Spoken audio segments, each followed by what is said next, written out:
अपनी अपनी पूजा धीरे धीरे करते रहो और इधर जो सुनाया जाए उसको भी सुन लो। पूजा बच्चे बच्चियां अपने करते रहें और जो पूजा कर ले वो यहाँ बैठ जाओ। थोड़ा सा कान लगा के सुन लोगे तो जीवन तुम्हारा ये सार्थक बनेगा।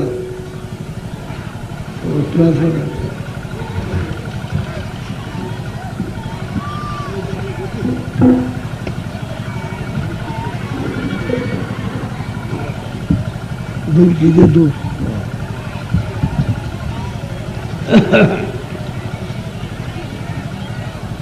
जय गुरुदेव,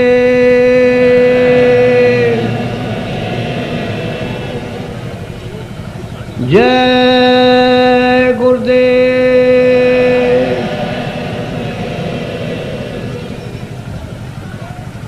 जय गुरुदेव,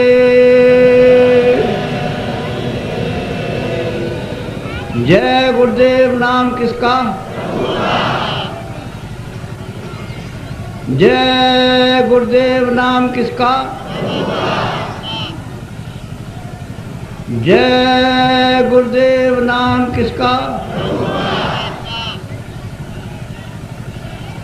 मन तू भजो गुरु का नाम,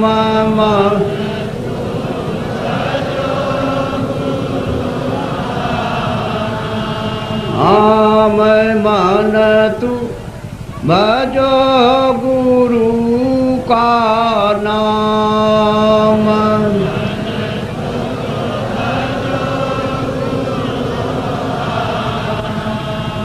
दया मेरे से नर्तन पायो,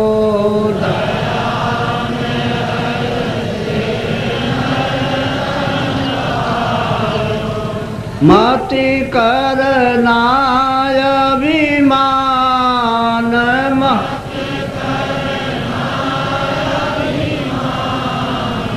मन तू भजो गुरु का नाम।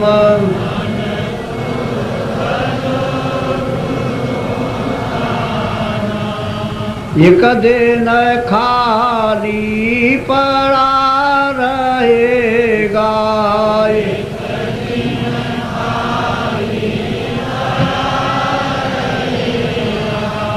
जाई बसे शमशान,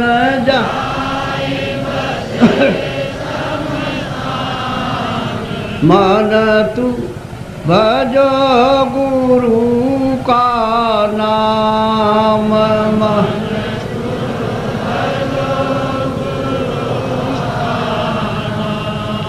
जो धन तुझको दिया गुरु ने, जो धन तुझको दिया गुरु ने, इससे कर कछु काम, इससे कर कछु काम, मन तू भजो गुरु का नाम।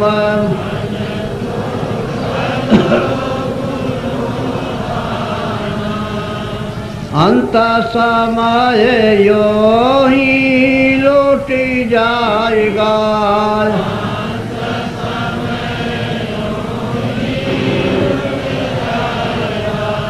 संग न जाई छदाम,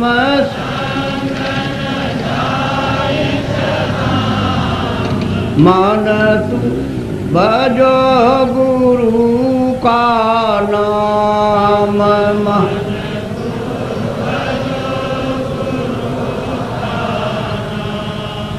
यह संसार रहने का सुपनाय,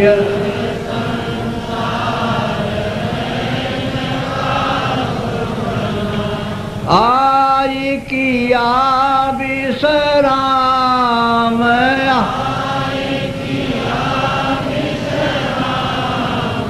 मन तू भजो गुरु का नाम।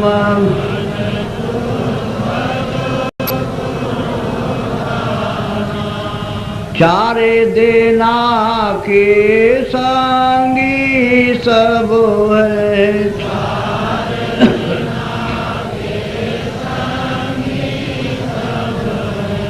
अंत न आवे कामया,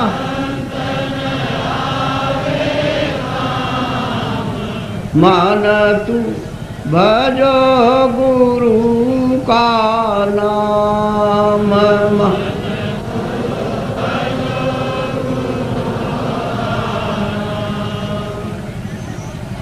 तासे चेत करो सतसंगते,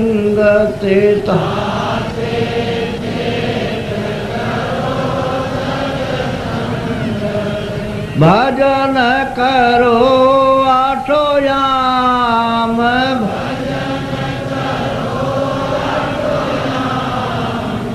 मन तू भजो गुरु का नाम। मान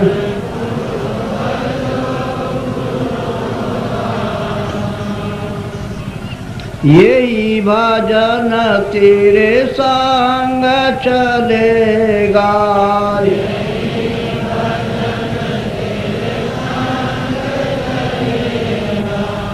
पावेगा या राम,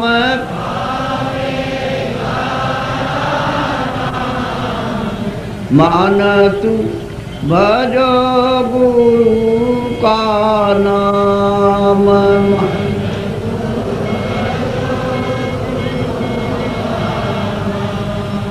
दया मेरे सते गुरु से लेकर,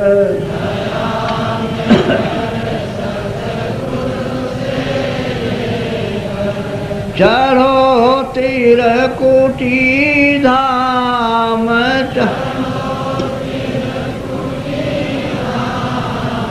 मान तू भजो गुरु का नाम।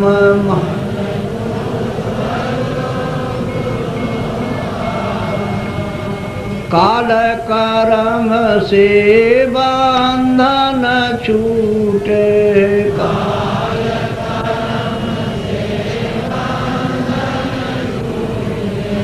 मिले पुरुष सतनाम में,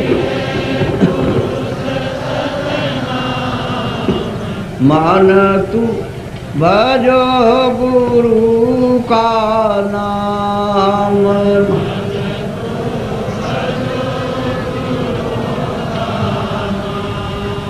धन्य धन्य गुरुदेव, कृपा सेंद पूरन धनी, नेत करूं तुम सेव, अचल भक्ति मोई देव प्रभु।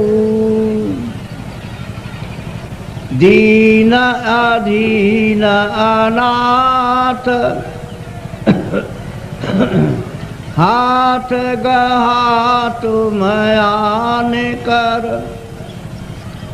अब राखो नित साथ, दीन दयाल कृपा निधे। जय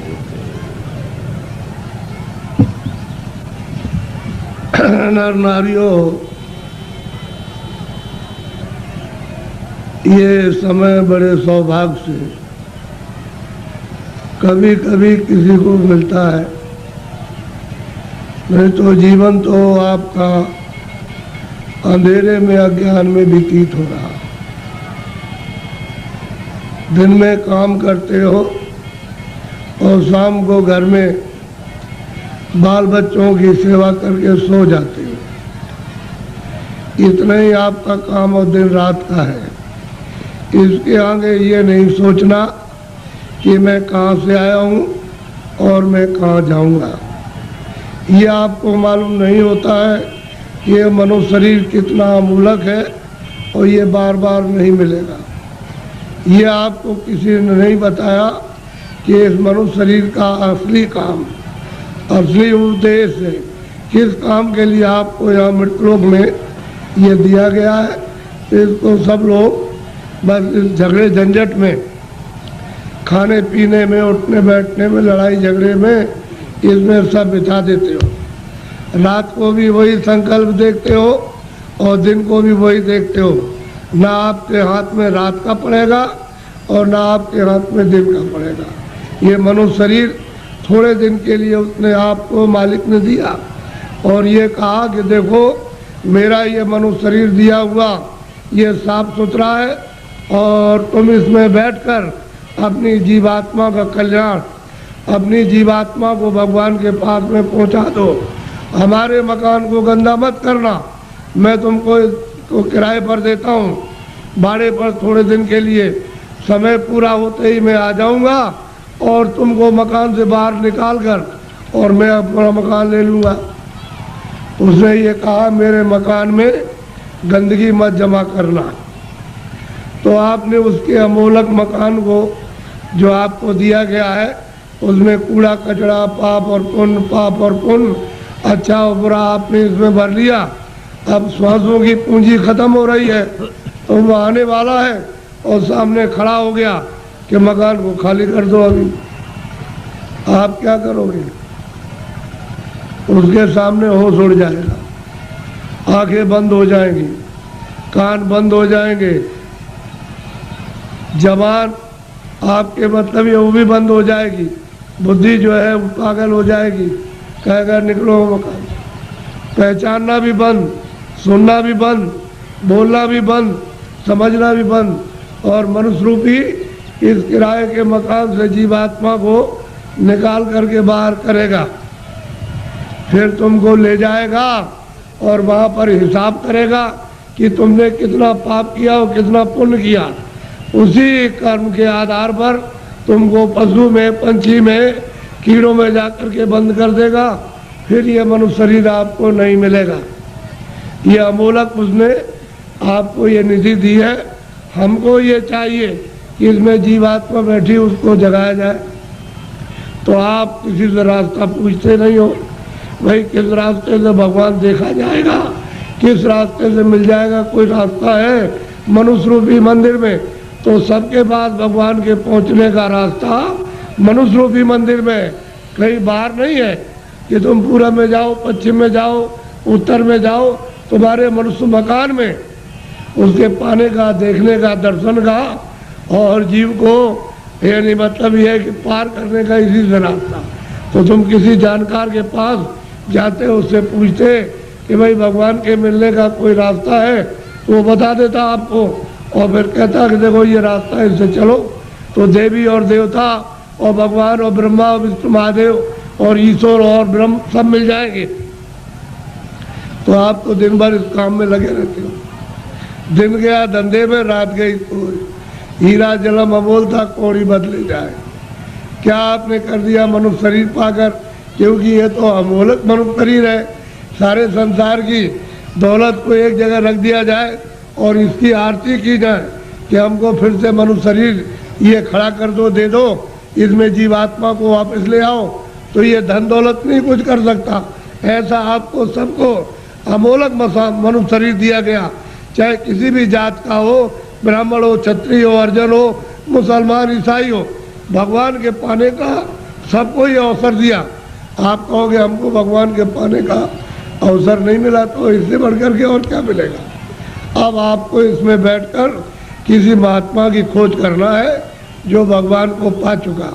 उसको अगर आपने पा लिया और उसके पास पहुंच गए तो भगवान के पाने की आपने इच्छा जगा देगा। और जब इच्छा जाग जाएगी तो आप कहोगे मुझे रास्ता बताइए, तो रास्ता देगा। फिर आप बैठ कर के मनुष्य रूपी इस मकान में फिर भजन करना। जब भजन करोगे तो तुम्हारी दिव्य आँख, ज्ञान चक्षु, तीसरा नेत्र खुलेगा। उस नेत्र से भगवान और देवी और देवता देखे जाते हैं। ये बाहर की जो चर्म आँखें, जो शरीर की आँखें, ये देवी देवता को, स्वर्ग और वैकुंठ को नहीं देख सकती हैं। जब तुम्हारी अंदर की आँख खुल जाएगी, वो उनको देखेगी और उससे मिलेगी और भगवान को देखेगी, तब बेड़ा पार, तब भवसागर से उतरोगे। ऐसे नहीं, मेरी तरफ बड़े ध्यान से देखो। ये दोनों आंखों के बीचों बीच में सब मनुष्यों में ये जीवात्मा बैठी हुई है। इधर देखो आप, ये दोनों आंखों के बीचों बीच में, तो ये शरीर के नाके के ऊपर बैठी है।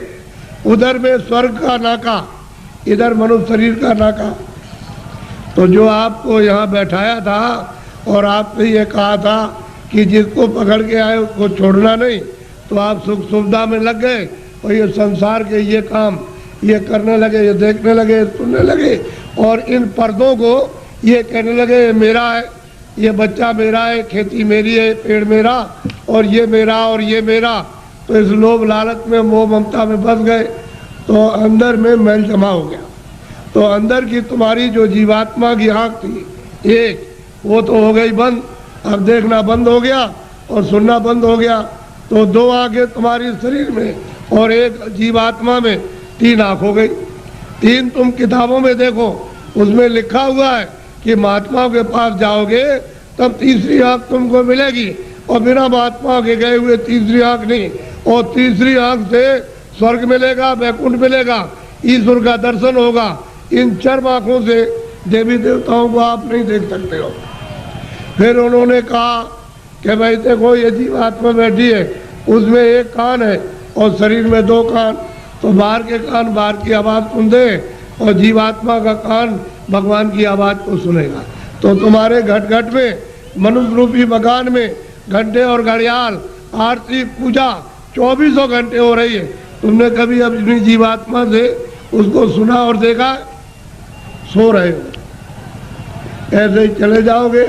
न तो ये जमीन जाएगी, न ये बच्चे जाएंगे, न तुमने सोना चांदी जमा किया वो जाएगा, न कपड़े जाएंगे, ये कुछ भी नहीं, सब छोड़ के और तुमको यहाँ से निकाल कर इसी मकान को उठा करके वहाँ जंगल में ले जा कर के शमशान में पहुँचा के जला देंगे। क्या आपके साथ जाएगा? क्या ले आए थे आप? कुछ नहीं, अकेले आए थे। जब जाने लगोगे तो अकेले जाओगे। लेकिन इस माया में, इसमें ऐसे जड़ माया में फंस गए हो कि तुमको अपना होश ही नहीं है कि मैं किस रास्ते से आया हूँ, कैसे वापस जाऊँगा, रास्ता भूल गए। अब महात्मा महापुरुषों की जरूरत है कि वो रास्ता बताए। बिना उनके रास्ता बताए हुए जो जानता है वही रास्ता मनुष्य रूपी मकान में बताएगा। और तुम्हारा ये जो दिल है, ये हृदय जो कूड़ा कचरा पाप और पुण्य का यहाँ भरा, यहाँ नहीं, यहाँ कूड़ा कचरा नहीं है, ये सब यहाँ पर भरा हुआ, उसको महापुरुष साफ करेंगे। और फिर जब सफाई कर देंगे तो मन और बुद्धि और चित्त तुम्हारा निर्मल हो जाएगा। तो जीवात्मा जब साफ होगी तो आँख खुल जाएगी, कान भी खुल जाएंगे, सुनने भी लगना और देखने भी लगना। जब दिखाई देगा तो देवी देवताओं से मिलना भी, उनसे बात भी करना। और जो उसका रचने वाला जो है, जिसने ये सब कुछ बनाया, उस ईश्वर का भी दर्शन साक्षात्कार होगा। लेकिन तुम्हारे मनुष्य रूपी मंदिर में ही उसका घाट है, उसके पास जाने का। ये असली मंदिर है, ये मनुष्य मंदिर है। इसी को जिस्मानी मस्जिद कहते हैं, इसी बाटी को कहते हैं चर्च। इसमें जीवात्मा बैठी हुई और जीवात्मा चेतन है, शरीर जड़ है, इसमें आकर के फंस गई। अब इसको कैसे निकाला जाएगा, वो तो महात्मा जब युक्ति बताएंगे, रास्ता बताएंगे, तो धीरे से ये जीवात्मा मतलब ये जाग जाएगी और निकल के बाहर शरीर से बाहर खड़ी हो जाएगी। कैसे खड़ी होती है? जैसे मृत्यु के वक्त में जबरदस्ती निकाल के बाहर कर दिया, शरीर ये पड़ा। ऐसे ही साधन भजन करने पर जीवात्मा अलग हो जाती है और शरीर ये पड़ा वो अलग हो गई। तभी तो आप परमात्मा को देख सकोगे। जीत है जी, सबने कहा है कि मनुष्य रूपी मंदिर में जीवात्मा को घाट पर ला करके जगाओ तो दिव्य नेत्र ज्ञान चक्षु खुल जाए, तो जीते जी भगवान को पाओ।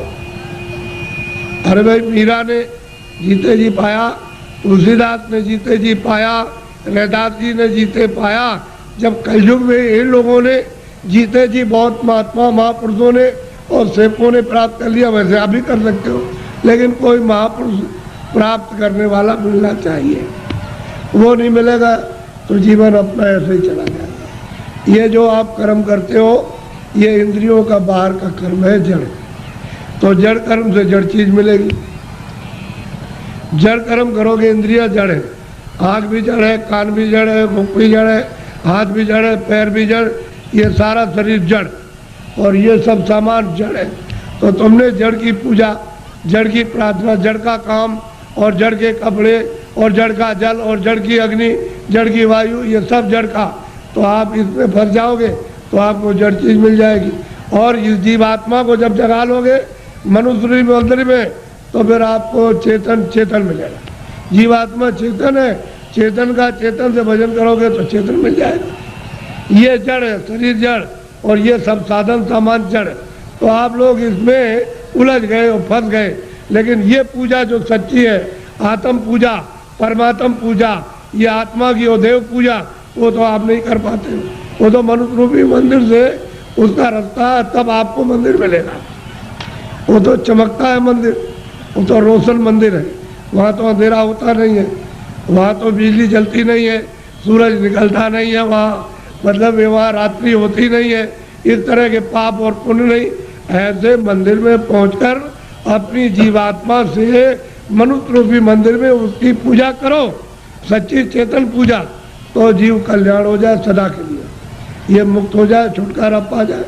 और तुम सच्ची पूजा नहीं करोगे तो इसमें फंस जाओगे, तो आपको क्या मिलने वाला? अरे पाप और पुण्य इसका फल पा जाओगे। आप तो पुण्य करते नहीं हो, पापी पाप दिन और रात करते हो, तो बताओ कैसे तुमको फिर ये मनुष्य शरीर मिलेगा और कैसे भगवान मिलेगा? उसने तो कहा मन और बुद्धि और चित्त है ये निर्मल और अंतःकरण निर्मल जिसका हो जाएगा वो मुझको प्राप्त कर ले। तो आपने तो मन बुद्धि चित्त है, अंतःकरण निर्मल नहीं किया। ये तो काम क्रोध लोभ और मोह और अहंकार में फंसे रह गए। इसमें इस गंदगी को अपने ऊपर लाते रहे, पहाड़ों की तरह से लाद लिया, तो इसको उतारेगा कौन? यह सारा जीवन आपका व्यर्थ जा रहा है। मनुष्य शरीर फिर नहीं मिलेगा। चार खाने बनाइए, पशु योनि, पंछी योनि, कीड़ों की योनि, फल की योनि, इसमें से निकाल के उसमें बंद कर देगा। तो कभी कुत्ते की योनि में, कभी बिल्ली की योनि में, कभी चूहे की योनि में, कभी गाय की योनि में, कभी शेर की योनि में, कभी मछली की योनि में और कभी मगर की योनि में, कभी जीव जंतुओं में, इसमें बंद कर देगा। और अपना कर्जा जो आपने लाद लिया उसके देश में वो लेना देना पड़ेगा। ये कर्जा का देश है बच्चा, ये देश अपने घर में जाने का नहीं है। कर्जा ले और दे, कर्जा ले, कर्जा तुम ले लोगे तो मैं ब्याज के उसको चुकाना और आप चुका नहीं सकते हो। तो कर्म कर्जा है, जो पाप पुण्य करते हो यही पर देना आपको, यही आपको जन्म लेना, यही मरना। इससे छुटकारा इस जीव का नहीं हो सकता। और जब जब मनुष्य शरीर मिला तब तब आपने बर्बाद कर दिया। अब की मिला उसको भी ऐसे ही गवाए देते हो। ये फिर शरीर मिलेगा, अब की बार हाथ से चला गया तो ये गांव आपको, ये बच्चे आपको, ये सब कुछ देखने को आपको नहीं मिलेगा। वो दूसरी योनि में कई जंगल में बंद कर देगा, वहाँ करोड़ों वर्षों तक भटकते रहो, रोते चिल्लाते रहो उस दुख और दर्द में। कौन सुनवाई करेगा? और नरकों में भेज दिया तो वहाँ कितने नाम के नरक हैं, उसमें सजाए देगा, वहाँ से लौट के आ नहीं सकते हो। इस मनुष्य शरीर को सार्थक करो। किसी महात्मा की खोज करके उससे पूछो भगवान के मिलने का कौन सा रास्ता है, तो जो जानता होगा रास्ता तुमको मनुष्य शरीर में बताएगा। फिर घर में आके दिन में खेती करो, दुकान और दफ्तर का काम करो, शाम को बच्चों की सेवा करो और 1 घंटे का समय लगाकर मनुष्य रूपी मंदिर में सच्चे भगवान का अपनी जीवात्मा से भजन, तब वो परमात्मा मिलेगा जीते जी। मरने के बाद बच्चा मिलने वाला नहीं है। तुम ये सोचते हो कि मेरे लोग पीछे के चले गए, वो स्वर्ग चले गए, उनकी कोई चिट्ठी पत्री तुम्हारे पास में आई है कि मैं स्वर्ग में पहुंच गया हूं और तुम यहाँ बैठे हुए हो स्वर्ग के दरवाजे पर, और तुमको भी पता नहीं स्वर्ग क्या चीज है। अरे दरवाजे पे बैठे हो, इधर मनुष्य शरीर का दरवाजा, उधर स्वर्ग का दरवाजा, और मनुष्य शरीर में बैठ करके स्वर्ग में नहीं जा सकते हो तो मरने के बाद पहुंच जाओगे। उनकी तो कोई चिट्ठी पत्री नहीं आई कि मैं यहाँ पहुंच गया हूँ, तुम भी चले आना, तुम भी चले आओगे। और न तुम जानते हो कि मेरे जाने वाले घर के कहाँ गए, उसका पता तुमको नहीं है। इसलिए मनुष्य शरीर के द्वारा अगर तुम पहुंच गए स्वर्ग में तो पहुंच गए, और ऊपर चले गए तो चले गए, और नहीं पहुंचे तो स्वर्ग जाने वाले मरने की बात नहीं हो। इसलिए खोज करो कि मनुष्य मंदिर है, ये असली मंदिर में घंटे घड़ियाल 2400 घंटे परमात्मा के बज रहे। लेकिन तुम्हारी अगर आंख बंद हो जाए, कान बंद हो जाए, तो बाहर से न तो सुनाई देगा न दिखाई देगा। इसी तरह से तुम्हारी अंदर की दिव्य आंख और दिव्य कान तुम्हारे बंद हो गए तो सुनाई और दिखाई नहीं देता। तुम्हारे अंदर के वो दिव्य आंख और दिव्य कान खुल जाए तो सुनाई देने लगे, दिखाई देने लगे। मंदिर में सच्ची आरती करो तो खुश हो जाएगा, प्रसन्न तुम्हारा हो जाएगा कल्याण। पूजा करो, प्रेम के साथ पूजा कर लो, लेकिन देवता से ये कहो कि मुझे सद्बुद्धि दो कि मनुष्य रूपी मकान में बैठकर मैं अपनी जीवात्मा को जगाऊं और दिव्य नेत्र खोल करके आपका सच्चा दर्शन करूं। ये ठीक, और मांगो कि कोई महात्मा जानने वाले मिल जाए जो वहां तक पहुंचे हो देवी देवताओं के पास और उस परमात्मा के पास, और वो हमको रास्ता बता दे, और उनकी कृपा से और दया से रास्ता पा जाए हम आपके पास और भगवान के पास पहुंच जाए। ये देवी देवताओं से, गंगा जमुना से प्रार्थना करना चाहिए, और ये प्रार्थना करनी चाहिए कि ऐसी सद्बुद्धि दो कोई पाप कर्म न करे, कोई झूठ न बोले, धोखा न दे, बेईमानी न करे। जितना भी काम करे, नेक काम करे, अच्छा काम करे, पुण्य का काम करे, किसी को सताए नहीं, किसी को मारे नहीं, के घर में किसी के खेत में चोरी न करे। ये देवताओं से प्रार्थना आपको गंगा जमुना में स्नान करते हुए करना चाहिए।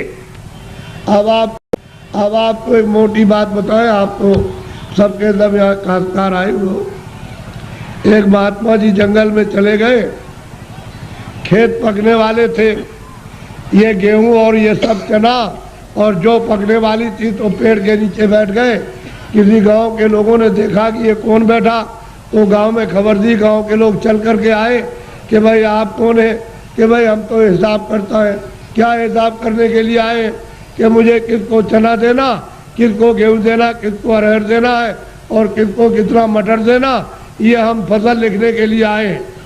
फसल लिख लेंगे तो कह लगे आपका हिसाब कब करोगे, कह लगे जब काट कूट करके ले आओगे, और जब तुम माड़ मूड़ करके गेहूं चना मटर अरहर निकालोगे तो मैं हिसाब करने के लिए आ जाऊंगा, मुझे जिसको जितना देना है उतना ही। तो उन्होंने लिख लिया। तो लोग पूछ रहे कि हमको कितना देना है, 40 मन, 80 मन, 100 मन, 60 मन, सबने लिख लिया, अपना लिख करके लेके चले गए। और जब खेत पकने के बाद तो खलिहान में ले गए, तो एक आदमी ने सोचा ये सब झूठी बात है, ये कोई लिखा पढ़ी नहीं करने आता है। उसने क्या काम किया, रात को हंसिया लिया, उसके खेत में से 4 गट्ठा गेहूं उसके खेत में से काट करके अपने खलिहान में जमा कर लिया। उसका तो इतना खेती में होता नहीं था, और तमाम गेहूं जमा हो गया दूसरे की चोरी करके। तो जब वो आ गए बेचारे, खेत काट करके खलिहान में ले आए और भूसे को अलग किया, अनाज को अलग, तो महात्मा जी आ गए और बैठ गए। लोग दौड़ पड़े कि महाराज हमको कितना देना, तो लिखा था 40 मन और 80 मन और 60 मन और 100 मन और इतना देना।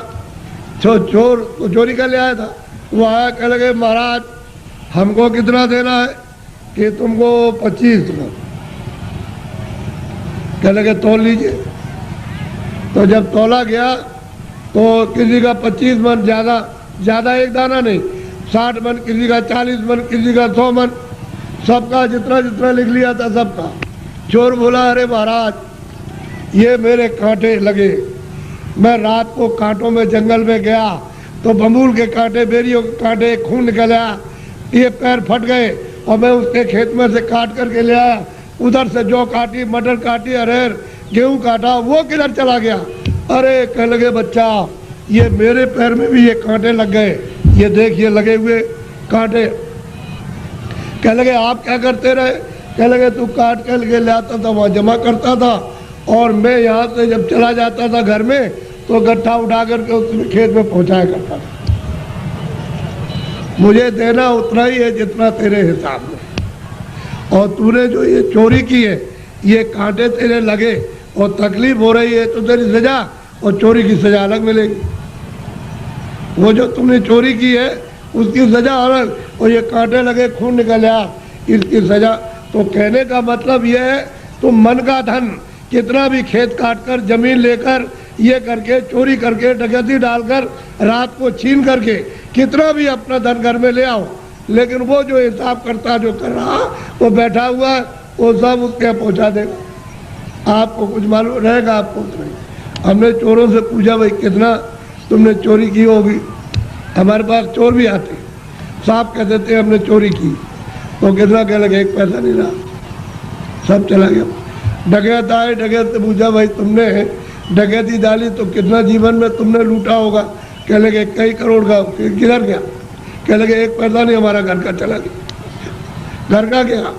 तो कहने का मतलब कि हिसाब करता बिल्कुल सच्चा है, जो पाप का भी हिसाब करता पुण्य का भी करता है, ये सब, और उसका ब्याज वो सब आपको देना, वो दूसरे को किसी को नहीं देना।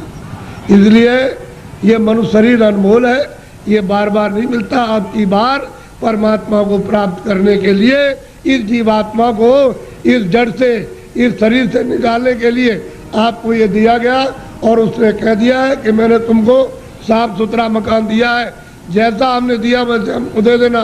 फिर जब वो खड़ा हो जाएगा और तुमने गंदगी भरी तो फिर तुमको मार मार करके इतना मारेगा कि तुम्हारी नस नस को तोड़ देगा, और इतनी पीड़ा होगी कि जन्मत मरण दूसरे तो कोई, जमने मरने में अत्यंत पीड़ा होती है। और उसको निकाल के बाहर करेगा और कहेगा चलो हिसाब कराएं। हिसाब करेगा तो तुम्हारा बताएगा देखो इतनी चोरी की, इतने जानवर मारे तुमने, इतना धोखा दिया, इतने बेईमानी की, तुमने कोई भी पुण्य नहीं किया अपने जीवन में, और चलो इनको ले जाओ उस नर्क में डालो, वहाँ जा करके उस योनि में बंद करो। तो बताओ आप क्या करोगे? बोलो आप करोगे क्या? उससे बच जाओगे? इसलिए जिन जिन देवताओं की आप पूजा करते हो उनसे ये प्रार्थना करो कि हमको ये सद्बुद्धि दो कि हम, मतलब ये है कि कोई धोखा किसी को बेईमानी ना करे, धोखा न दे और अच्छे काम करे। सद्बुद्धि रहेगी तो अच्छा काम करो, आप मेहनत का काम करो, बच्चों की सेवा, आएगा एक सत्कार, और फिर उसके बाद भजन करो कि भजन करने की हमको सद्बुद्धि दीजिए कि कोई महात्मा मिल जाए, या आप ही मुझको रास्ता बता दीजिए तो मैं भजन करने लगूं, तो महात्मा कोई ना कोई मिल जाएंगे, वो रास्ता बता देंगे मनुष्य मंदिर में। तुम फिर भजन सच्चा करना अपनी जीवात्मा से परमात्मा का, तब देखो दिमाग ज्ञान चक्षु खो जाएगा। और यही से बैठ करके रोज स्वर्ग जाओ, रोज रोज वैकुंठ जाओ, और वहाँ ब्रह्मा से मिलो और विष्णु से मिलो और शिव से मिलो। लेकिन आप बाहर से इन चर आँखों से आपको क्या पता है, इधर से गए उधर धोखा देने लगे, उधर किसी का खेत लूटने लगे, किसी को मारपीट करने लगे, तो फिर देवता की पूजा क्या हुई? ये मनुष्य शरीर फिर नहीं मिलेगा आपको, अमोला दे दिया गया। इसलिए इसको बचाओ। अभी तक जो कुछ भी किया है गुनाह, अब उनको तो छोड़ दो, अच्छे काम करो, अच्छे काम करो, जीवात्मा को जन्म मरण से बचाओ, 84 से नरकों से, नहीं तो ये जाने वाली है। और मनुष्य शरीर ये खाली होने वाला, ये तो किराए का मकान है। हे बच्चे बच्चियों, ये किराए का मकान है, वो ये नहीं देखा गया 2 बरस का है, 4 बरस का है, 10 का है, वो 20 साल का है, 50 का, 100 की पूंजी आपको दी जाती है। जिसकी पूंजी खत्म हुई और फिर खड़ा हो जाएगा, निकलो उसी वक्त निकाल के। तुमको खेत में रहोगे, खेत में, बाहर रिश्तेदारी में आ रहे रास्ते में, वहीं पर उसी जगह पर सो रहे हो, उसी जगह खा रहे हो, पूंजी खत्म हो गई, उस जगह निकाल बाहर करें। बताओ फिर आप क्या ले आए थे? अच्छा क्या ले जाओगे बताओ? ये किराए का मकान हमारा भी है, हमको भी है खाली कर दो, क्या हम ले जाएंगे? हमारा ये भी नहीं जाएगा, इसके साथ कुछ और जाएगा, एक सुई की नोक नहीं जाएगी। जब ये नहीं जाएगा, वो सामान तो वो पड़ा, ये पड़ा, इसको उठा करके उधर जंगल में फूंक देंगे, उधर ले जा करके, और न ये सामान मिलेगा और न ये उससे मिलेगा, न ये उसको देख सकता है, न सामान इसको देख सकता है। ये भी जड़ है और सामान भी जड़ है। तो फिर चेतन में आप बेचारे चेतन को आपने क्या किया? गड्ढे में डाल दिया। इस चेतन की पूजा तब होगी जब चेतन को जगा लो, जीवात्मा को जगाओ, और दरवाजे पर दोनों आंखों के मध्य में जाग जाए, उसकी गंदगी दूर हो जाए, तब परमात्मा की पूजा करो, तब मिले। सुलभ है, सीधा है, आसान, सब कर सकते हैं। स्त्री, बच्चे, पुरुष, खेत में, खलिहान में, घर में, सुबह और शाम। तुम 1 घंटा समय नहीं निकाल सकते हो 24 घंटे में परमात्मा को प्राप्त करने के लिए, और बस इसी में समय सो करके और खा पी करके बिता रहे हैं। ये धिक्कार है ऐसे जीवन को। तो देवी देवताओं से जिनको आप मानते चले आओ उसे प्रार्थना करो कि हमको सद्बुद्धि दीजिए कि हम भौतिक चीज़ें समझ सकें, और फिर अपनी जीवात्मा को जगाने के लिए कोई ऐसा रास्ता हमको दिखा दीजिए, सुझाव हमको दे दीजिए, तो हम वहाँ पहुँच जाए, वहाँ रास्ता पा करके रास्ते से निकल जाए। तब ये जीवात्मा की गति यानी होगी छुटकारा, तब इसको छुटकारा होगा, तब मुक्ति और मोक्ष मिलेगी। नहीं तो परमात्मा क्या कुछ भी नहीं प्राप्त कर सकते हो, न देवी देवताओं के पास पहुँच सकते हो, न स्वर्ग वैकुंठ में, न मंसूरी पा सकते हो। तो ये भटकती रहेगी जीवात्मा। जैसे पशु पक्षियों में वो भी तो जीवात्मा यही है, इसी मनुष्य शरीर से उसमें बंद की गई। ये कुत्ता हो गए, बिल्ली हो गए, गधा हो गए, चूहा हो गए, ये इसी में से गए। अब उसमें भोगने के बाद फिर इसमें आएंगे तो फिर वही काम करो, फिर उसी में जाओ। तो बस यही लगा रहेगा, आना और जाना, रो चिल्लाओ और कोई तुम्हारी सुनवाई नहीं। अरे कोई सुनता है? आदमी को जंगल में मार रहा, तुम सुन रहे हो उसकी तकलीफ को? पशु बीमार है, उनको आप मार रहे हो डंडे से, और चलो चलो, उसको बुखार चढ़ा, सिर में दर्द है, उसको भूख लगी है, प्यास लगी, वो बेचारा, तुम उससे पूछ रहे हो कि तुमको प्यास लगी है, वो बता देगा? अरे मनुष्य शरीर अमूलक है, ऐसा शरीर फिर मिलेगा नहीं। और कोई ऐसे काम, कोई कर्म नहीं कर रहे हो जिससे मनुष्य शरीर पा जाओ।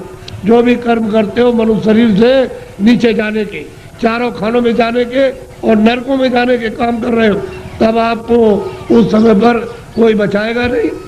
न रिश्तेदार, न भाई, न बहन, न पति, न पत्नी, न बच्चे, न बच्चों को माँ बाप, कोई न धन न दौलत, कौन इसको बचाएगा आकर? सब ये अलग अलग पड़ गए, सब अलग हो जाते हैं। इसलिए आप लोग थोड़ा सा कुछ समझ लो कि मैं किस लिए आया हूँ। यहाँ आपके बाईपास पर मथुरा में सत्संग होता है, तो आप जरा सा वहाँ थोड़ा समय दे करके समझ लो। अगर अच्छी चीज़ मिल जाए तो ले लो, और नहीं अपने घर चले जाओ। अमूलक चीज़ मिले तो ले जाओ, और नहीं तो अपने घर में रहो। जहाँ भी मिल जाओ वहाँ चले जाओ, तुमको सुलभ है।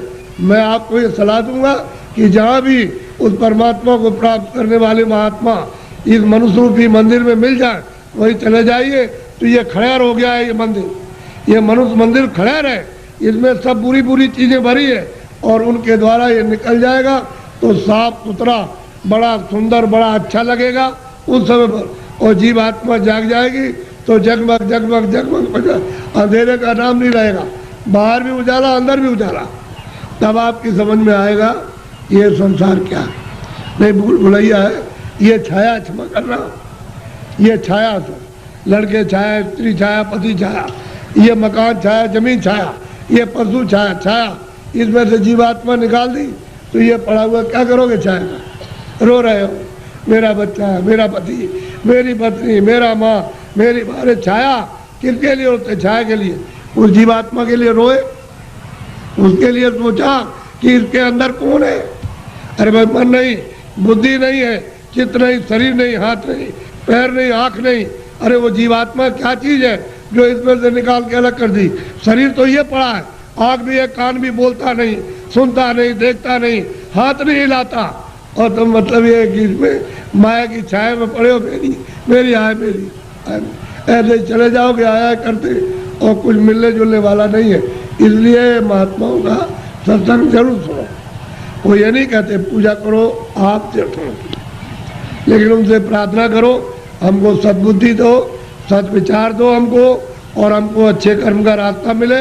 हम चोरी चमारी इसको बंद कर दे, हम झूठ बोलना, धोखा देना, बेईमानी करना, हमारा काम, हमारा क्रोध, हमारा लोभ, हमारा मोह छूटे। और हमको कोई मिला दीजिए किसी से जो मनुष्य शरीर में आकर रास्ता बता नहीं, आप बता दीजिए। देवता से कहो आप ही बता दो कि ये रास्ता जाने का है भगवान के पास। अगर नहीं बता सकते हो तो फिर किसी महात्मा से मिला दो। हमने इसलिए तुम्हारी पूजा की और तुमको माना कि हमारा आत्म कल्याण हो जाएगा, जन्म मरण से बच जाएंगे, 84 नरकों से बचेंगे। अगर देवता नहीं तो खोज करो महात्मा। मैं किसी को कुछ कहता नहीं, समझ लो अच्छी तरह से सत्य बात, उसको मछली रहती है, कछुआ रहता है उसी में, जीव जंतु उसी जमुना जी में, उसी गंगा जी में रहते हैं। तो आपको ये जानना चाहिए, आप वहाँ जाते हो स्नान करने के लिए तो पाप आपका धुल जाएगा। पाप तो यहाँ जमा है, यहाँ तो पानी नहीं जाता, यहाँ अग्नि नहीं जाती है। तो ये बताओ कि तुम जब यहाँ, वो कैसे धुलेगा? वो गंगा पानी समुद्र का या तालाब का या कुएं का वो धो नहीं सकता, तो यहाँ जमा है इस जगह पर। अब ऐसा गंगा स्नान, वो गंगा, उसमें स्नान करने वाले महात्मा मिल जाए और आपको दिव्य गंगा में, दिव्य जल में स्नान करा दे तो जीवात्मा तब ये निर्मल हो जाए, पवित्र हो जाए, स्वच्छ हो जाए, तो ये जाग जाए, इसकी आँख खुल जाए। अब इसमें नहाते हो, फिर चोरी क्यों करते हो? इसलिए करते हो कि जमुना में हम नहा लेंगे तो हमारी फिर चोरी माफ हो जाएगी। चोरी वोरी माफ नहीं होती, वो तो यहाँ जमा, यहाँ पानी नहीं जा सकता। ये तो शरीर के नाके पर, जीवात्मा शरीर में नहीं है, जीवात्मा शरीर के बाहर, ये यहाँ नहीं है, नाक में नहीं और मुंह में नहीं है, हाथ और पैरों में नहीं, ये दोनों आंखों के ऊपर बैठी हुई है। बस ऊपर में गंदगी उस पर डाल दी, इसलिए रुकी पड़ी हुई है। गंदगी को डालो, बाहर निकल जाए, छोड़ दे मकान को, जीते जी छोड़ दो।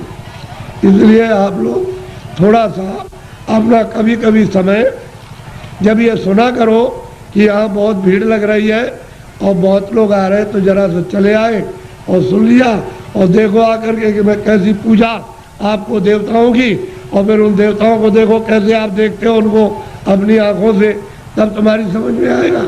ऐसे क्या समझ में आ जाएगा? अंधेरे में रहोगे तो अंधेरे में जन्म हुआ, अंधेरे में पालन पोषण हो रहा, अभी फड़फड़ा के अंधेरे में मर जाओगे। अभी देखते देखते अब तो बूढ़े हो गए, तो अब क्या दिन का साथ है इस शरीर का? अरे किसी दिन भी तुम रात रात में सोते हुए चल पड़ोगे, आप ले जाएगा आपको। अब कहाँ ले जाएगा उसका आपको पता ही नहीं है। इसलिए किसी का साथ करो, किसी जानकार का साथ कर लो। बस साथ कर लोगे तो रास्ता बता देगा कि चलो इस रास्ते से चलो, वो बस चल दो रास्ते से, तो आपको मंजिल पर पहुंचना अपने घर में। ये तो घर आपका नहीं, ये तो परदेश है। अगर आपका देश होता तो बच्चे रहते, हमारा शरीर रहता, हमारा मकान रहता, हमारी जमीन, कोई पुराना नहीं होता, सब नए रहते। लेकिन आपका मकान है ही नहीं, उसने दे दिया किराए पर, थोड़े दिन के लिए, बस समय पूरा हुआ निकाल करके बाहर कर दिया, बस खत्म हो गया। यह आपका कोई सामान परदेश है, तभी तो दूसरे के देश में निकाले जाओगे। अपने देश में पहुँच चलो, वहाँ आराम से रहना, कोई जलमता मरता नहीं है, न वहाँ कोई हिंदू, न कोई मुसलमान, न दफ्तर है, न खेती है, न दुकान, न कोई बीमारी, न हाल, न बच्चे, वहाँ आनंद ही आनंद है। अपने घर में, अपने देश में चलो। ये तो परदेश है। परदेश में आकर के कितने जो और कितने जल बीत गए ठोकर खाते, अभी तक किनारे पर नहीं आए और मनुष्य शरीर पाया और फिर उधर ही लौटे जा रहे हो, नीचे चले जा रहे हो 84 में नरकों में। अरे भाई मनुष्य शरीर में आए, ऊपर चलो अपने घर की तरफ। बड़ा सीधा साधा, तो लड़ो झगड़ो मत, प्रेम से रहो। गांव गांव की लड़ाइयाँ बंद करो, उससे आपको कुछ नहीं मिला। जब गांव में लड़ाई हुई तो घर घर में बैर होने लगा, अब घर घर में लड़ाई होने लगी, और घर घर की लड़ाई अब अपने मन से लड़ रहे हो, और सारा जीवन आपने अशांतमय अपना कर दिया। न सोने में शांति, न कहीं जाने में, न कहीं बैठने में, न किसी से बोलने में, और न किसी देवता के पास में। ऐसा तुमने मकान में ऐसा कुचड़ा बढ़ा, बिल्कुल अशांति की ज्वाला जलने लगी।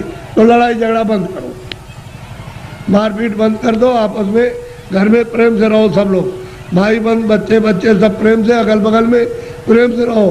फिर गांव में सबसे प्रेम हो जाए, एक दूसरे के काम आओ, एक दूसरे की सेवा करो, और एक दूसरे का मान मर्यादा, ये सब कुछ रखो। तभी अगर मनुष्य का तुम क्षणिक सुख लेना चाहते हो, शांति और आनंद का, तो आपको मिलेगा। लेकिन ये क्षणिक है। जब तक जीवात्मा मनुष्य मंदिर में जगाओगे नहीं और दिव्य नेत्र नहीं खोलोगे, तब तक तुमको आत्म और परमात्म शांति नहीं मिल सकती। ये कुछ नहीं, ये तो इंद्रियों की क्षणिक, यानी ठंडक आ रही है, उससे मन इंद्रियों के दरवाजों पर बैठ करके वो क्षणिक रस लेता है कि और मिल जाएगा, और मिल जाएगा, धन में और मिलेगा, बच्चे में और मिल जाएगा, इसमें और मिलेगा, उसमें मिल जाएगा, उस काम में, व्यापार में मिल जाएगा। मिलता कुछ नहीं, सिवाय तकलीफ के और कुछ आनंद नहीं मिलता। और आपने सब प्रयास किस लिए किया? सुख मिले, हमको शांति मिले, हमको आनंद मिले, और उसमें से इतना सब कुछ करने के बाद न शांति मिली, न सुख मिला, न आनंद मिला, न ज्ञान मिला, और आग जलने लगी। ऐसा जीवन आपका बड़ा ही कलुषित और बहुत ही मतलब खतरनाक अपनी आत्मा को गड्ढे के गिराने में हो गया है, और दरवाजे बैठ गए अब जाने वाली। इसलिए बचो, अभी बच सकते हो मनुष्य शरीर में, और बाद में फिर बचने का रास्ता नहीं। इसलिए इसको सोचो कि मैं कहाँ से आया हूँ, मैं किस लिए मनुष्य शरीर में आया, फिर मैं अगर जाऊँगा तो कहाँ जाऊँगा। ये तीनों प्रश्न तुम किसी से करने लगो, और जो इसका जानकार होगा कि तुम वहाँ से आए हो, इसलिए आए हो, और तुम कहाँ जा रहे हो, ये तीनों चीज़ें आपकी बता देगा। तब आपकी समस्या का, बुद्धि का असल में सच्चा विवेक तब आएगा, और तब समझोगे आप। और बताएगा देखो ये कुछ नहीं है, ये कुछ नहीं है, तुम कहाँ से है बताएगा वहाँ सब कुछ है, यहाँ से वहाँ चलो वहाँ सब धन है, सब सुख है, सब आनंद है, सब शक्ति है, सब ज्ञान है, और सब सुंदरता है, अमृत वहाँ भरा हुआ, सागर भरा, सब बताएगा आपको। लेकिन जब नहीं मिलेगा कोई तो जीवन चला जाएगा बेकार, व्यर्थ खो दिया आपने ये जवानी और सुमन शरीर। जवानी भी गई, बचपन तो कुछ कर नहीं सकता है, बालावस्था तो कुछ नहीं करती, किशोर भी नहीं, जवानी में आए और बुढ़ापा भी कुछ नहीं कर सकता। तो जवानी में मस्ती में बेकार में उलझन में आपने खत्म कर दी। अब आगे चलने के देने तो फिर तुम्हारे बच्चे ही जवाब देने लगे, अरे उधर बैठ जा, तुमने जवानी में बहुत कुछ किया। तो आपको हो जाएगी तकलीफ कि देखो मेरा बच्चा और मुझसे इस तरह से कह रहा, अब वो जवानी का उस पर जोम चढ़ा है, तुम पर बुढ़ापा आ गया, अलग कर देगा, चुपचाप बैठे रहो। घर में जो बहुएं आएगी, तुमको रोटी समय से दी और नहीं दी तो शाम को देगी, कभी शाम को नहीं तो सुबह देगी। अब तुम उड़ोगे उसमें कि हमने इतना पालन पोषण किया और ये बच्चे हमारी बात और बहुएं नहीं मानती है। एक दुख ये, एक दुख बचपन में कि रोते बिताया आप में, और फिर भी दवा कुछ और मर्ज कुछ है, पीड़ा कुछ हो रही है, वो दवा पेट की, और पेट में दर्द है तो सिर की दवा, और बच्चा रो रहा हाय हाय करता। एक तो आपने वो बिता दिया, और एक आपने जवानी, ये आपने उलझन में, और बुढ़ापा आ गया तो रो करके चले जाओ, तो कोई काम नहीं आया। न जवानी काम आई, न बाल न आप बुढ़ापे में काम आए।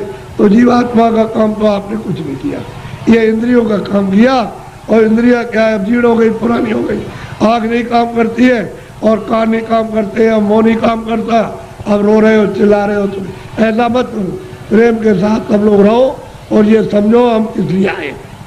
ये यहाँ काम के लिए नहीं, तुम्हारा काम प्रभु को पाने का, कि हम अपनी जिंदगी में उस रास्ते में चल के प्रभु को पाएं।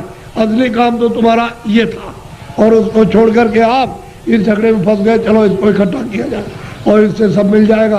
क्या मिला आपको?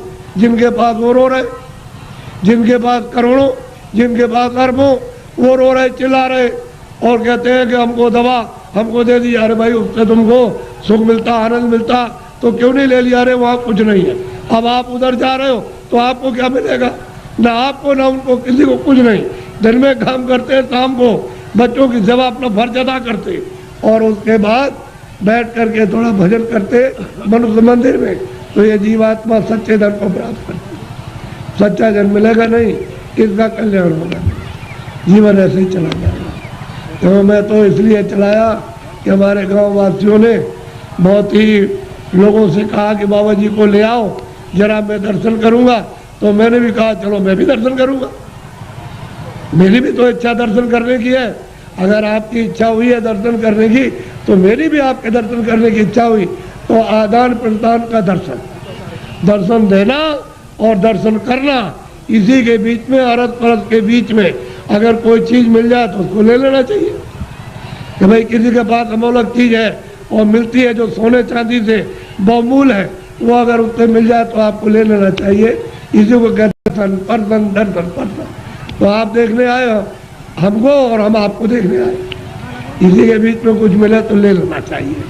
और ये नहीं लेगा तुम्हारा दुर्भाग्य, ऐसे ही खाली चले जाओगे, इधर कुछ नहीं, खाली जाओगे कुछ नहीं।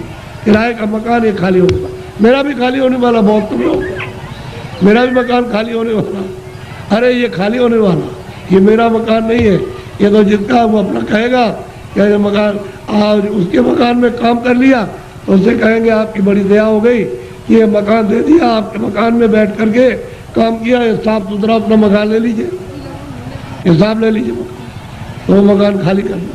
और इसके खाली होते ही संसार खाली हो जाए, कुछ नहीं, गांव खाली हो गया, जमीन खाली हो गई, सामान खाली हो गया, बच्चे खाली हो, सब खाली, कोई किसी का नहीं। ये है दृश्य मृतलोक का। और आप ये सब कुछ देखते हुए समझ नहीं पाते, क्यों? कि आपको समझ का रास्ता नहीं है। कोई रास्ता अगर बता दे, आपको भेद बता दे, तो ये सब समझ आ जाएगी। और समझने को समझ के साथ ही साथ अपना काम उलझन का जो जीवात्मा बसी उसका काम कर लोगे। तो जल्दी करो अपना अपना काम, ये समय निकला जा रहा। ऐसा बोलो जय गुरुदेव, सब लोग बोलो जय गुरुदेव। देखो, जय गुरुदेव मेरा नाम नहीं, और ना आपका नाम, न किसी पशु पंछी का नाम, न किसी पेड़ का नाम। जय गुरुदेव नाम उस मालिक का, उसका नाम है, किसी आदमी का नाम नहीं है। ये नाम हमारा नाम तो ये आपका रखा हुआ तुलसीदास, और जय गुरुदेव नाम उस प्रभु का। ऐसा आपको शंका हो जाए, भ्रम हो जाए, वो बात तो अलग है, लेकिन ये तो उसका नाम है। तो आप उसके बाद, अरे भाई प्रभु का नाम है, तो उसके बाद चलो पहुंचो, उसके बाद पहुंचना चाहिए, तैयारी करो चलने की। सब छोड़ो छाड़ो, दिन में काम कर दिया, शाम को बच्चों की सेवा कर दी, और बस घंटे 2 घंटे के लिए छोड़ दिया, और वही घर ही में रहो, चारपाई में बैठ जाओ, जमीन बैठ जाओ, और बस ये इस मंदिर में इधर से निकल चलो उसके बाद तैयारी करो। दिन में काम किया और काम करके शाम को छोड़ दिया, कहते आपने सब छोड़ दिया, खेती छोड़ दी, सामान छोड़ दिया, और बच्चे छोड़ दिया, मकान में बैठ करके अब हम सच्ची पूजा करेंगे, निकल जाएंगे। वो काम करो। तुम इधर उधर जाने की तो कोई इच्छा तमन्ना है नहीं, इसमें फंसने की है, तो आपको इससे क्या मिलेगा और क्या मिला? अच्छा, सब लोग पूजा करते जाओ, जिसलिए आए हो करते जाओ, कोई मैं मना थोड़ी करता हूँ, लेकिन अच्छी चीज को देवी देवताओं से कहो कि हमको महाराज रास्ता बताइए, हम सच्चा भजन मालिक को प्राप्त करने का और आपको हर वक्त दर्शन करने का करेंगे भजन। ऐसा प्रार्थना करो देवी देवताओं से जिनको अज्ञान में मान रहे हो, और जब तुम्हारी आँख खुल जाएगी तब तुम सच्चा दर्शन करो, उन देवी का, देवता का, सबका दर्शन करो। यानी ब्रह्मा का, विष्णु का, वहाँ भी तो देवी देवता बहुत रहते हैं, और ऊपर में ईश्वर का दर्शन करो। और अगर तुम आँख नहीं खोलोगे तो फिर न इनका दर्शन, न उनका, न इनका, न उनका दर्शन, किसी को नहीं पहचान पाओगे ये क्या है और ये क्या है और ये क्या है, पहचानने में नहीं आएंगे। और आँख खुल जाएगी तो पहचान लोगे, इसमें क्या है, उसमें क्या, उधर क्या, उस तरफ देवता क्या है और उधर में क्या है, सबको देख लोगे। वो रास्ता खुला हुआ, उस रास्ते में अंधेरा नहीं, सूरज नहीं निकलता और डूबता नहीं है, न उधर दिन होता न उधर रात होती है। बस इतना ही कूड़ा कचरा जो तुम्हारी जीवात्मा में लदा हुआ, उसकी आंख और कान बंद है, बस उतना ही अंधेरा है। इसको हटवा लो, हटा करके बस सामने उजाले उजाले। वो तो तुम्हारी रामायण पढ़ते हो ना, उसमें लिखा है मोह मुदेव नैन त्रिशद में भयो, उन चितवत कौशलपुर गयो, मोह विलोक राम मुस्काई। मुझको देख करके और मैं उनको देख करके हाथ पड़े। तो कहते हैं मैं राम के उधर चला गया, उनके उधर में, यानी उधर पेट में नहीं, उस तरफ चला गया। तो उधर माज उन अंडज राया और देखो बहु ब्रह्मांड दिखाया। बहुत से ब्रह्मांडों को गोस्वामी जी महाराज उसी रामायण में कहते कि मैंने अपनी दिव्य आँख, अपने ज्ञान चक्षु से मैंने वहाँ जा करके देखा और परमात्मा को देखा साक्षात्कार, और देवी देवताओं को मैंने देखा। तो तुम भी देख सकते हो भाई, वो तो कलयुग था। गोस्वामी जी महाराज तो अभी कलयुग में आए, 1589 में जन्म लिया था। उसके बाद उन्होंने ये सब देखा गुरु की कृपा से, और देखने के बाद उन्होंने रामायण में लिखा। तो आप रामायण को समझ नहीं पाते हो कि रामायण का भेद कौन बताएगा? जिसने देखा होगा वही तो रामायण का भेद बताएगा, जिसने नहीं देखा वो क्या बताएगा? आँख का अंधा कभी नहीं बता सकता, वो तो अंधा है। कोई आदमी अंधा और बहरा हो तो क्या आपको सुनाएगा, क्या दिखाएगा? जिसके आँख होगी वो दिखाएगा कि रामायण में ये लिखा हुआ है, ये लिखा है, ये देख करके लिखा। तो आप रामायण को नहीं समझ पाते हो। रामायण उनसे समझो जिन्होंने उस परमात्मा को और ब्रह्मांडों को और देवी देवताओं को जिन्होंने देखा। ये बड़े अवभाग्य। और देखो, आप मुझसे जो भी मदद चाहते हो, जितनी यथाशक्ति इस बुढ़े में, उतनी तो आपकी मदद करेगा। बाहर से भी मदद करेगा, अंदर से भी करेगा। जीवात्मा के लिए भी करेगा और शरीर के लिए भी, दोनों तरफ। क्योंकि बाहर से भी करेगा तभी समझ में आएगा कि अंदर भी होगा। नहीं, बाहर से नहीं करेगा तो अंदर से कैसे समझोगे? जब महात्मा बाहर से मदद करते हैं, सहयोग देते हैं, तब उनको समझते हो। तो जीवात्मा के लिए मदद करते, तो जीवात्मा को जगा लेते, उसको साफ सुथरा करके और उसको मतलब उधर ले जाते, उधर पहुंचा देते हैं। तो दोनों काम। तो आप जितनी मदद चाहो, जो यथाशक्ति है, उतने आप मदद लो, प्रेम के साथ, प्यार के साथ। प्यार और प्रेम बड़ी चीज़ होती है। किसी के पास कोई चीज़ है, आप प्यार से सब ले सकते हो, और किसी के पास कोई चीज़ है, आप गाली से या मारपीट करके ऐसे नहीं ले सकते। ऐसे लोगे लूट पाट के तो ले जाओ, लेकिन आपके पास रहेगा नहीं, वो निकल जाएगा तब। और थोड़े दिनों का मन का धन है, बस उसके बाद साफ हो जाएगा, बस खाली ऐसे हाथ हो जाएंगे। ये मन का धन है। लेकिन प्यार से कोई चीज़ लो, बाहर की उससे भी तुमको कुछ आराम शारीरिक मिले, और अंदर से भी, यानी उससे प्यार से लो तो अंदर से भी अगाध धन है। और जीवात्माओं का धन है। ये बाहर का जो है बरतने का, ये शरीर का है, ये छूट जाएगा और जीवात्माओं का धन रह जाएगा। उसी से जीवात्मा अमर पद को, अमर लोक को प्राप्त कर लेती है, लेकिन वो नहीं मिलेगा तो बहुत मुश्किल है। अच्छा, बोलो जय गुरुदेव। अभी बराबर चले आ रहे, बराबर जा रहे, आने जाने का तांता लगा हुआ। तो इनकी पूजा में रास्ता रुक गया है, तो बाधा क्यों डाली जाए? पूजा करेंगे, दूर दूर से आ रहे हैं, तो पूजा करेंगे, पूजा करें। आप आओ जाओ, पूजा करो, और मतलब ये उसके बाद फिर अपने अपने घर जाओ। लेकिन हमारी बात कान में याद रखना कि मनुष्य शरीर किराए का मकान है, ये आपका देश नहीं है, सब सामान छोड़ना है। कुछ भी आपके साथ, एक सुई की नोक, एक बालू का कण भी आपके साथ नहीं जाएगा। जब ये नहीं जाएगा तो ये कोई सामान नहीं जाएगा। बोलो जय गुरुदेव, बोलो जय गुरुदेव, जोर से बोलो जय गुरुदेव। जय गुरुदेव नाम किसका? जय गुरुदेव नाम किसका? जय गुरुदेव नाम किसका?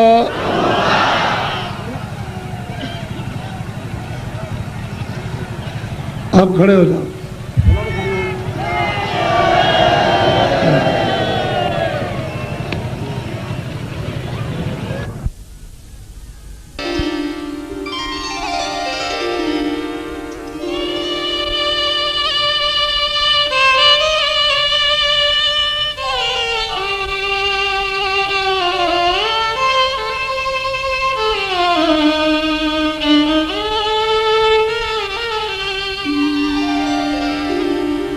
श्री राम,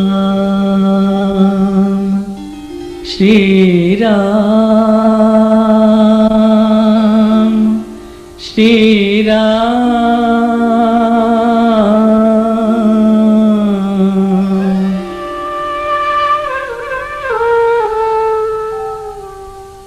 श्री राम अहे सुखकारी, सुन शबरी बात हमारी। श्री राम अहे सुखकारी, सुन शबरी बात हमारी। सुनी कोई छाप तिलक तन धारे, कोई जटा विभूति रमा